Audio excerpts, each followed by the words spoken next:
insulted Winston and myself and described us as slaves for destroying the language.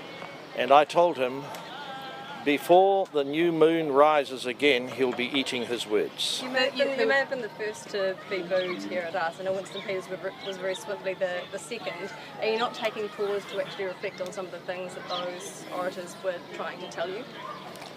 Look, you're making a very good point. We're trying to implement our program, which is beyond one single bill. But I sense that the mania that gripped iwi in the seabed and foreshore is starting to trickle through over the principles of the Treaty of Waitangi. It's a wave that will eventually crash. The people that came to Ratana today are obviously concerned about the future of the treaty. I don't think they're really concerned about the future of the language, and I'm just wanting people to realise that the treaty debate is only one feature of the government's massive program. How did you feel about the government? Turi, e hara tēnei te wahi, hei kōrero tanga māhau, e puta koe ki waho. How did you feel about the government being labelled as the enemy of Māori? Well, I think the notion that we're the enemy of iwi is just rhetoric, and it's probably driven by the Maori party. You don't think there's anything? No, I don't believe there's a shred of accuracy that somehow we're destroying Māori initiative. What we're doing is moving iwi leadership out of grievance mode into practical, demonstrable results on the ground. So you're not willing to recognise the fear and the hurt that Māori are feeling at the moment because of the policies that your government has signalled that it would make?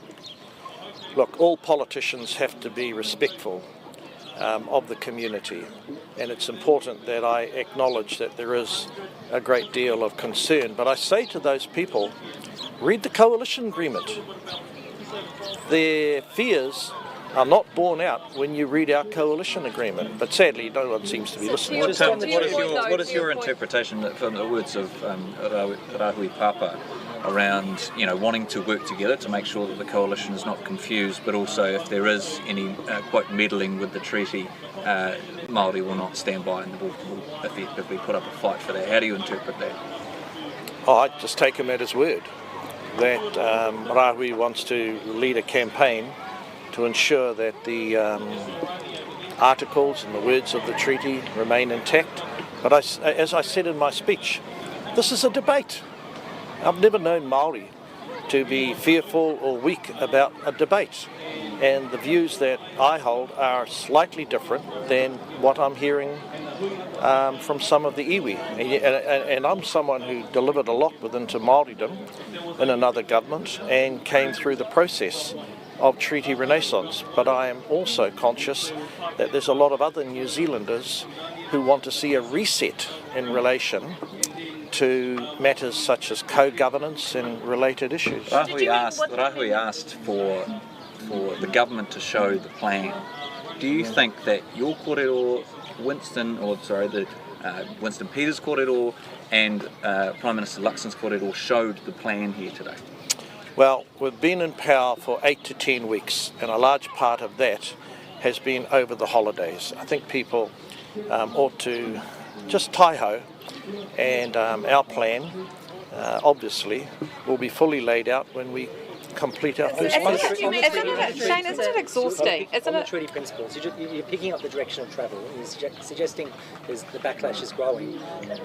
You obviously don't support it going past first reading. Why should you support it going to first reading? Well, no, we're going to abide, as I've said to someone else today, we're going to abide by our coalition agreement. Please study the agreement, then you'll see what our commitment is. But are you suggesting? You seem to be suggesting you're aware of the hurt and the debate and the problems that are going to come out of the select committee. So why not just nip it in the bud? Well, I say again, the bill will be tabled in Parliament and it'll go to the select committee, and everyone's issues can be aired, grievances shared, and people shouldn't fear having I'm being absolutely serious here. People should not fear the debate that relates to the future of the principles of the Treaty of Waitangi. It's called politics. What's the point in having the What is the point of the legislation? If it's never going to go past first reading, what is the point of introducing this bill? Okay, so the principles of the Treaty of Waitangi are enunciated by the Waitangi Tribunal, whose writ will be reviewed by New Zealand First and the government, and the principles that do come from the Waitangi Tribunal, how many of them can be operationalised and how many of them are still relevant, and what will be their pertinence over the next 15 years as we go to 2040. Those are genuinely legitimate issues to debate. How are you going to review the tribunal? Will that require legislation or will it simply just be an administrative process? Well, the legislation's administered by Tamapōtaka. There will be a review and a study as to why and how many of these kaupapa claims, such as a constitutional inquiry, why is the Waitangi Tribunal arrogating to itself the ability to study what should be an ideal constitutional relationship in New Zealand with the citizens in the state, the iwi in the state? That's political business. That's not the Waitangi Tribunal business. What did you mean when you said the mania surrounding foreshores? Oh, look, I was involved in the CB and Foreshore as the chairman of the Fisheries Commission, and I sense that as much as Michael Cullen and Parekura Horomia tried to explain to iwi leadership during the CB and Foreshore Mania, people were just unwilling to see either facts and unwilling to listen, and that wave eventually crashed. And what did we get out of it? What did Māoridom really get out of the CB and Foreshore debate, other than an aquaculture settlement that the Fisheries Commission that I chaired negotiated? We didn't get much else. Just getting back to the tribunal and the review that you're going to do, would you see that leading to new legislation which would prescribe the limits to the Waitangi Tribunal's powers? Yes, well, that's what the review needs to address. Do the powers of the tribunal at the moment, been there for nigh on 50 years, ought they to remain intact? Because an institution that's been around for 50 years should not expect to continue on uncritically for another set of decades without being reviewed. Shane, e tātangia e koe te whaipai tēnei rā, hea te ngako o Rah Papas. Māku e titiro, ko te tamaiti nāna ngā kōrero ki kino I uta ki rungi a Maoko Winitana, ka rāwa tēnā tamaiti. Ka hoki anō e nā kōrero ki te poke I aia. Nā kanui tēnā mō tērā take. Tēnā pē, nā te mea harau I te tangata māmanohi o te takahiki raro, e orite anau ki te tei paupau he opo mā te tangata. Hoi nā noa. And as I said, the style of politics that my leader and I represent, it does attract adverse reactions from time to time. But for every adverse reaction from Māoridom, there's often a positive reaction from the rest of New Zealand. Bye-bye. What does that tell you?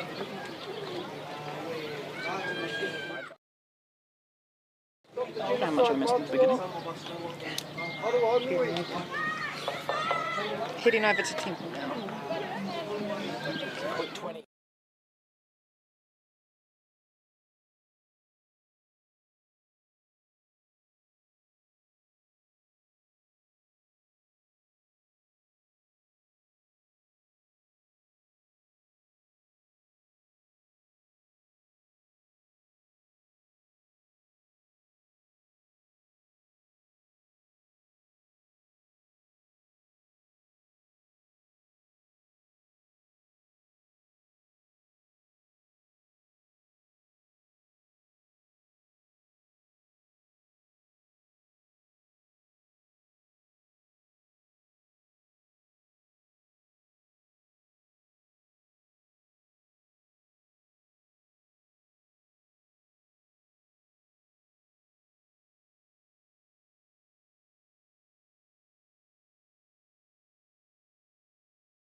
to you the first whai kōrero on the pai? What was the translation that was given to you? Sorry, I'm not quite sure I understand what you mean. Well, how was the whai kōrero translated to you from the first whai kōrero? Oh, I just had a running commentary and a running translation of all the speakers. What did they how did they translate that first kōrero to you? Well, I can't remember the specifics of what, but I mean, I enjoyed the whole conversation. There were some challenges and some provocation. He was angry. He said you were taking us to a dark place and that you were a three-headed taniwha. So why was that translation not given to you as it was? That's how I understood the conversation. I had a translator through the Te Reo speakers, and that was exactly what was translated. Prime Minister, there were a lot of challenges put to you today. Correct. On the atea there. What did you make of it? Well, look, I think that's, I've subsequently just come out of a conversation with Kingi Tuheitia and also with the team here, and we've done a debrief on what happened at the Hui over the weekend. It's all, there is a range of views and there is a range of feeling, and that's important that that's expressed and people are free to express it. That's why I came here. Did you expect it to get that fiery? Well, I expect people to actually express what they're saying and what they feel, and they're entitled to do that, and that's part of the process of actually being part of the process, being able to actually hear that and hear what people are. Labor has called you the enemy. Well, no disrespect. Maori under Labour for the previous 6 years went backwards big time, and so they had their chance, and they didn't take Maori forward at all. You say that a lot. Well, what I mean by that is when I look at health outcomes, when I look at education outcomes, when I look at housing outcomes, when I look at economic outcomes, those are the opportunities that you have in government to make sure that you actually improve outcomes for Maori. That's what I've spent my time talking about today after our conversations, and that's what we'll continue to do across the country. Can you just be 100% clear about the Treaty Principles Bill? Is there a scenario in which National will support it after the Select Committee process? Well, what I can say to you is that we have been really clear as a coalition government. We came together. I appreciate that ACT want to take a bill to referendum. We don't support that as a national party. So as a national party, we have no intention and no commitment to take it beyond the first reading. Not your intention. Can you just rule out supporting it any further than a Select Committee? Well, what I've got is a coalition agreement that says that there is no commitment to support it beyond a first reading from all three parties that are involved in the government. And what you know, our long-standing National Party position, which we articulated incredibly well over the last year, it's not something that we support. We think it's divisive and unhelpful. But what we have, and as a result, we don't have no intention, no commitment to take it beyond that. Shane Jones has said that they're not going to support it after the first reading. Does that mean essentially the bill is dead in the water? Well, it's consistent with our coalition agreements. We have said, I don't know how to be any clearer about it, there is no commitment to support it beyond a first reading from all three parties signed up for that. Well, I guess let me rephrase a little bit. Sorry, Tova. That's as far as it will go. So Correct. Is that it? Definitely won't go. Again, no intention, no commitment to take it beyond first reading. I don't know how to be any clearer. It's in the coalition agreement. It's really divisive. Well, I'll tell you why. Because we live in an MMP environment. We formed a coalition government. The ACT Party want a full referendum. It's what they took to the election. It's what they what is important to them and their supporters. The National Party had a different view about it. Doesn't support it. Failure to negotiate on your part? No, it's the reality of a coalition agreement where you actually have to come together, and our system forces parties that are not all the same, that are not exactly the same. It would be exactly the same if you saw a Labour Te Pāti Māori Greens conversation take place. There will be compromises involved there. We made compromises. ACT made a compromise.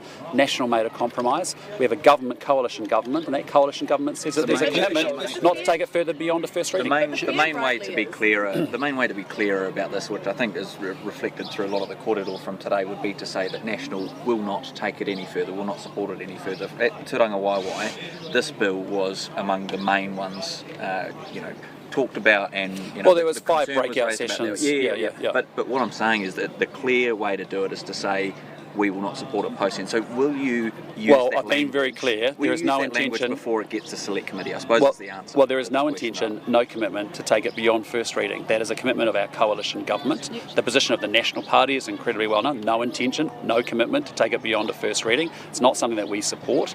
We've made a compromise with both ACT and National and New Zealand First, and as a result, we're in the position where we are, where there's no commitment beyond a first reading. On the deployment announcement yesterday, the Houthi-run government is giving US and UK citizens 30 days to leave Yemen. Will this change anything about the deployment? Again, we'll take advice from Foreign Affairs around that. Why is the remain deployment? concerned around these discussions around the treaty and your discussions with them after the speeches? Do you think they've finally understood that you don't have a commitment to this conflict? Oh, that's been well understood through this. What we've been talking about is actually what we've been talking about a lot, and what a lot of our conversation has been in the series of meetings that I had with iwi leaders up and down the country, is actually more importantly, what are we doing about 2/3 of Maori kids not at school regularly at the moment? What are we doing actually about making sure that we actually have our kids set up to go and to be able to get well educated to do well? Those are the conversations, and how can we work together to make that come to pass? How do we improve those outcomes? That's what our conversation's been about a lot with iwi leaders across the country. Shane Jones has just told us that that you're proposing to review the performance of the Waitangi Tribunal, looking to legislate principles which the tribunal could implement. Isn't that the treaty principles bill under another name? No, all we're saying is that as we come to the end of treaty settlements, there's actually a legitimate question, which others have asked in the past, whether it be Chris Finlayson or others, that there's actually a question about what the future role of the Waitangi Tribunal should be and how it could be repurposed and what the focus of it should be. That's a legitimately reasonable question that any government of any colour would be thinking about in the context of post-treaty settlements. But you gave no strategy, no plan in your corridor today on how you're going to achieve that. Well, we have been. We've been talking to iwi up and down the country for some time. I think about last week, we sat down with all the governance and all the senior executive team at Ngāi Tahu. We talked a lot about the areas of interest to them, areas of interest to us as a government, and where we might potentially collaborate. That conversation's been happening in closed doors, behind closed doors for the last year, with different iwi about how we can actually take the country forward. Was there anything that was there anything that Are you being naive in arguing the Houthi conflict is not linked to the war in Gaza? Well, I want to be clear, I think conflating the two issues is completely, utterly wrong. What the Houthi are doing is actually indiscriminate attacks on civilian ships. There's been, I think, there's been 31 attacks, over 60 nations impacted, and as a result, we're standing up for our values. You can talk values, you actually have to do something about it at some point in time. And the values here are freedom of navigation, international trade, international rule of law, and what we're doing is we're sending a small team, a team of 6 from New Zealand Defence Force, to work alongside coalition partners who have similar like-minded values to say this is important, that actually we make sure those shipping lanes, those international shipping lanes are free and easy to navigate. How many people have been killed? Have the Houthis killed or injured in those shipping attacks? What is important is that the Houthis shouldn't be able to issue any attacks on shipping lanes across the Red Sea or through the Suez Canal. We have it's 15% of global trade that's been impacted and passed through that route. You think about what's happening actually in the Panama Canal, where there are drought conditions, and there's been, I think, a drop-off of traffic through there of about 40%. So this is a serious issue for the world, and it means that actually people from some countries are going to face starvation, they're going to have difficulties actually securing food, and a whole range of issues. So, we're standing up for values here, and that's what we're going to do in New Zealand. We talk about an independent foreign policy where we have a set of values that we believe in. We are a small trading nation at the end of the world. We rely on that trading route. We've joined with other countries, made statements and used our words, but we're now following it up and making sure we make a commitment. Are you concerned that deployment will be seen internationally as though we've picked a side in Israel-Gaza? No. New Zealand has a long-standing commitment to ensure peace and support peace in the Middle East. If you think about it, we've been part of a combined maritime forces since 2013. We've had defence personnel that are part of that coalition right now and have been there since that period of time.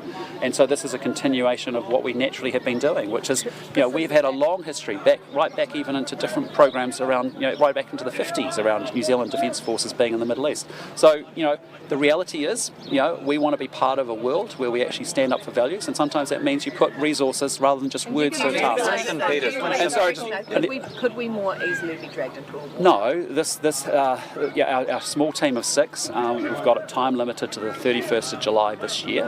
We think that's all that's needed, and we'll obviously... And has the deployment ever ended on the date that it was initially set? Well, we're making an assessment. We've been, we see a problem. We think that we've got a capability and some support that we can offer to a coalition of countries that feel the same that we feel, and we're following through on delivering on our commitments.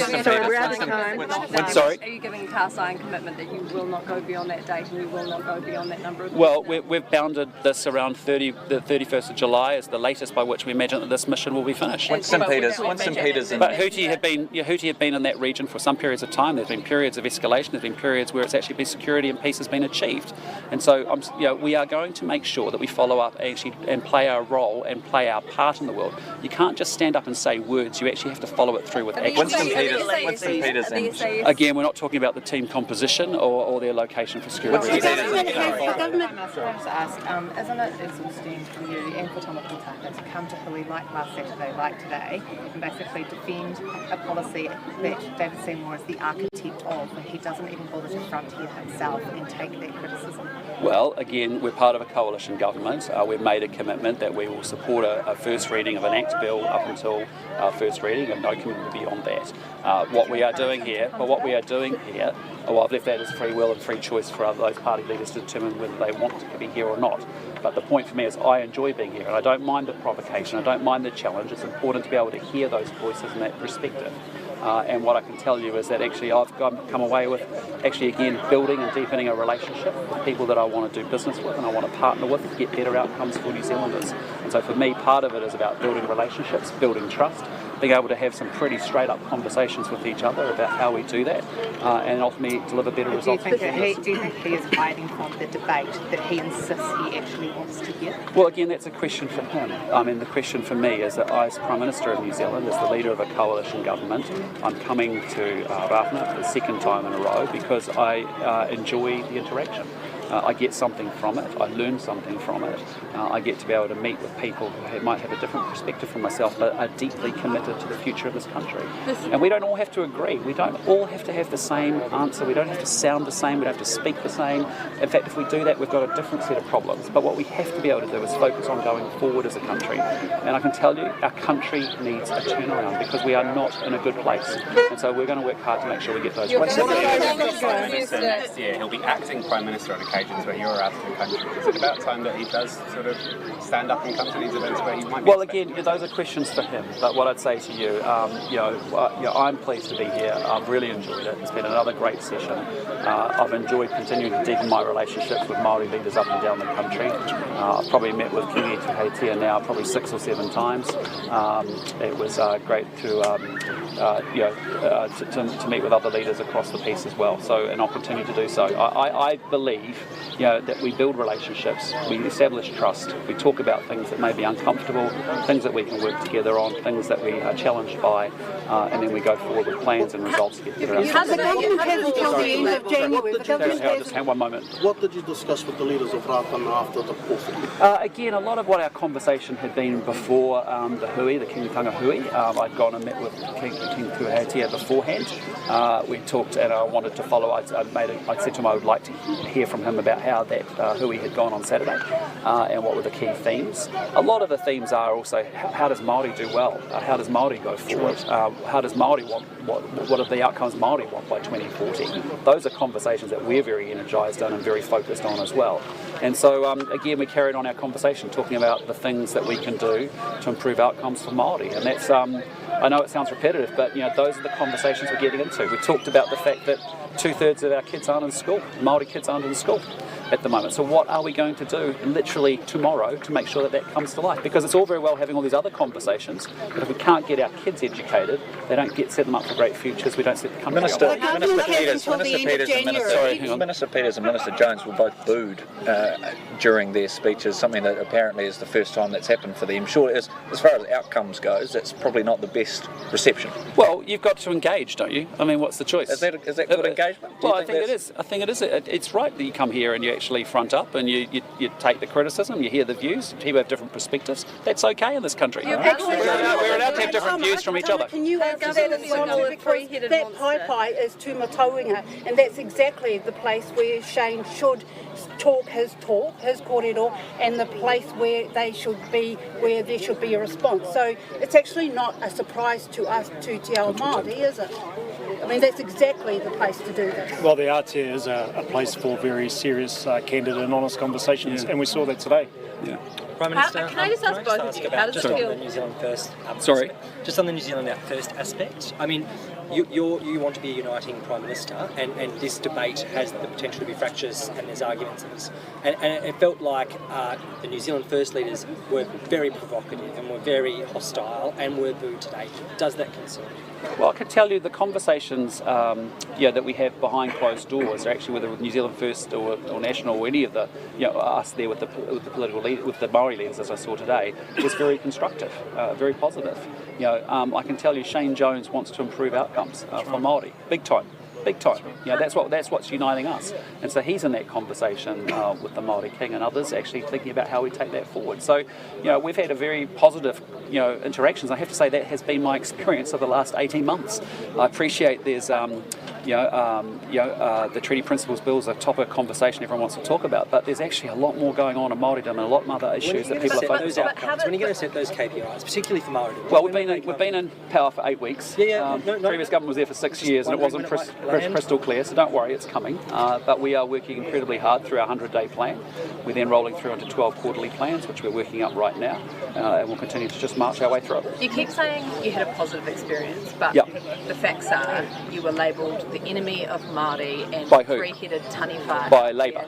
No, not just by Labour, by a number of the speakers. So, how can you describe being labelled the enemy of Māori and a three-headed taniwha of government as a positive experience? Because I have a number of conversations about broader set of issues that actually I found very stimulating and actually gave us a good basis for continuing to work together to find ways forward to make the country forward. Being called a three-headed taniwha and the enemy of Māori? No. Can we wind this up, what I'm focused on is making sure that I have good conversations with Māori leaders, which I have been doing over the last year or so, behind closed doors, and then we get into the issues about actually how are we going to improve health outcomes, education outcomes, crime, how are we going to actually make sure we've got the infrastructure we need to take this country forward. Those are the places where we have massive alignment and we have good conversations. Sorry, Felix. Felix, sorry. Yep, sure. Felix? Domestic inflation remains high despite a general fall. What are you going to do to bring down housing and insurance costs? Well, we've got a program of reform to the Resource Management Act, which in part is about making it easier to build houses in this country. Even in our meeting with Ngāi Tahu last week, they said, look, we've got land, but there are so many rules in the way that make it hard to build houses. So we want to cut through a lot of that red tape, because when we have more houses, we'll have more competitive rents too. And will you increase the minimum wage this year to support those feeling the pinch due to inflation? Yes, but Cabinet is yet to discuss at what level. Can I ask my question? What I'd just say to you is that inflation at a 2-year low, in terms of the way it's trending down, is a very positive thing. We're working incredibly hard to make sure that we actually get the Reserve Bank focused on fighting inflation. We want to get government spending under control that's been fueling inflation. And we need to make sure that we reduce the red tape and regulation that's adding cost to businesses that leads to higher prices. And so what we've got to do, we said we're doing, we're focusing on fighting inflation, lowering the cost of living. When we do that, we lower interest rates, making housing more affordable for everybody, getting the economy growing in the right way. So it's an encouraging sign. There's a lot more for us to do. So are you seeing it as a win for the government already? 8 weeks in power and inflation's coming down? Well, you've seen us be very focused at 100 days on actions to take to lower the cost of living and to lower inflation. If we can do that, we get interest rates down, we get businesses investing, we keep people in jobs. That's a good thing for us. So you're claiming it? I think it's not so much a matter of credit, it's a matter of acknowledging this is a good result for New Zealanders, because actually we need that inflation number coming down. We need it under 3%, and we're doing everything we can to support the Reserve Bank in that mission. Thanks very much. My post-cab question that I didn't ask. It's unclear. I think a little thirsty in the... Thank you. Can I have my post-cab question from yesterday that I couldn't ask? Yes. So I did give you an hour yesterday, just for the record. The government has until the end of January to respond to the urgent hearing from the Waitangi Tribunal on Te Aka Whai Ora.